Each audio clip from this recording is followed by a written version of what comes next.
सर्वांना नमस्कार। बघा, आता सगळ्याच्या मनातील एक प्रश्न होता, एक डाऊट असा होता की होमगार्ड जॉईन करायची किंवा नाही, किंवा होमगार्ड भरतीला जायचं की नाही। हा एक प्रश्न। पुढला प्रश्न होमगार्डचे डॉक्युमेंटेशनचा, आणि त्याच्या पुढला प्रश्न आहे तो प्रश्न म्हणजे आमच्या जिल्ह्यामध्ये आमच्या कास्टला जागा नाहीत, मग आम्ही फॉर्म भरायचा कुठं। हे काही मुलांचे प्रश्न आहेत। आणि काही महाशय आणि काही महोदय असे होमगार्डमध्ये ड्युटीला आहेत, ते म्हणतात पोरांना तुम्ही होमगार्डमध्ये येऊ नका। हा एक मुद्दा आहे।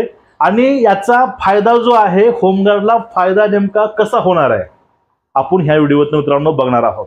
बघा, आता सगळ्याचा मनातील पहिला प्रश्न तो प्रश्न म्हणजे की आम्हाला कुठला जर अडथळा आला तर आम्ही जाऊन विचारायचं कुणाला, आम्ही संपर्क कुणाला करायचं होमगार्ड भरतीविषयी, हा सर्वांचा मुद्दा होता। मित्रांनो, यावर तुम्हाला मी उपाय आणलेला आहे। उपाय तुम्हाला आपला टेलिग्रामचा ग्रुप आहे त्यावर तुम्हाला मी सर्व जिल्ह्यातील जे हेल्पलाईन नंबर आहेत तो आम्ही प्रोव्हाइड करतो। आता बघा, जो पुढला प्रश्न आहे तो प्रश्न येतो होमगार्ड जागेसंदर्भामध्ये, की अमुक जिल्ह्यामध्ये अमुक तालुक्याला जागा नाहीत, मग फॉर्म भरायचा कुठं।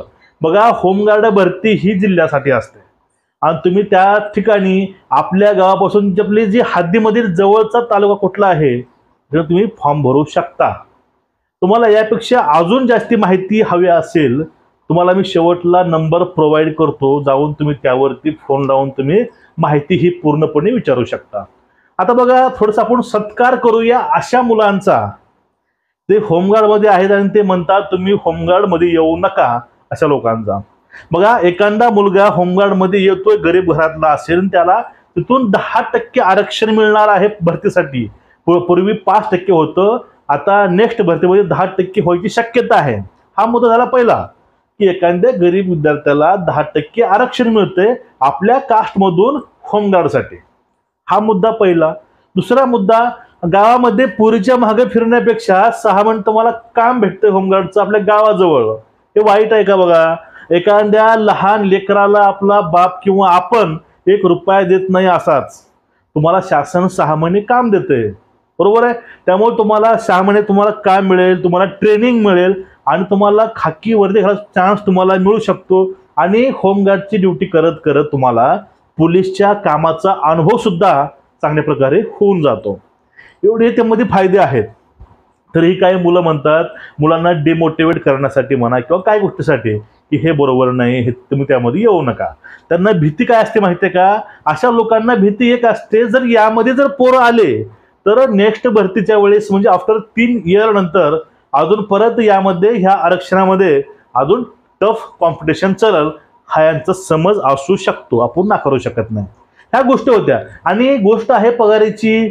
आता ह्या होमगार्ड भरतीला तुमचं ग्राउंड काय, फिजिकल, लेखी, बघा टोटली सर्व विषयी आपण पाठीमागे व्हिडिओ मित्रांनो त्यावरती पोस्ट केलेले आहेत, जाऊन तुम्ही तो व्हिडिओ बघून घ्या पाठीमागचा।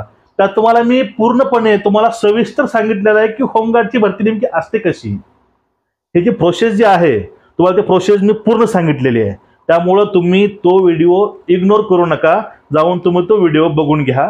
आणि तो व्हिडिओ आपल्या टेलिग्रामवरती सध्या अवेलेबल आहे, जाऊन तुम्ही तो व्हिडिओ तुम्ही जॉईन करून तुम्ही बघू शकता। बघा, आता मुद्दा आहे, तो मुद्दा समजून घ्या। आता तुम्हाला खेचण्यासाठी म्हणा किंवा तुम्हाला पाठीमागे ओढण्यासाठी तुमच्या पाठीमागे अनेक हात असतील, की जर हे मुलं जर होमगार्डमध्ये आले, समजून घ्या तुमच्या गावातील 2-3 होमगार्ड असतील, ते म्हणतात तू नको येऊ, बरोबर नाही, चांगलं नाही, तू तुझं वाटोळ करून घेऊ नको, अशा गोष्टी बोलतात।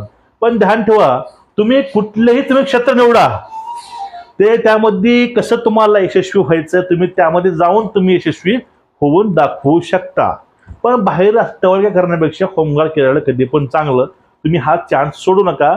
तुम्हाला मी शेवटला सर्व जिल्ह्यातील जे होमगार्डची भरती आयोजित करणारे मंडळ आहे त्याकडचे नंबर जे आहे तुम्हाला मी नंबर प्रोव्हाइड करतो, तुम्ही त्यावरती फोन लावून तुम्ही तुमच्या समस्या तुम्ही निराकरण करून घेऊ शकता।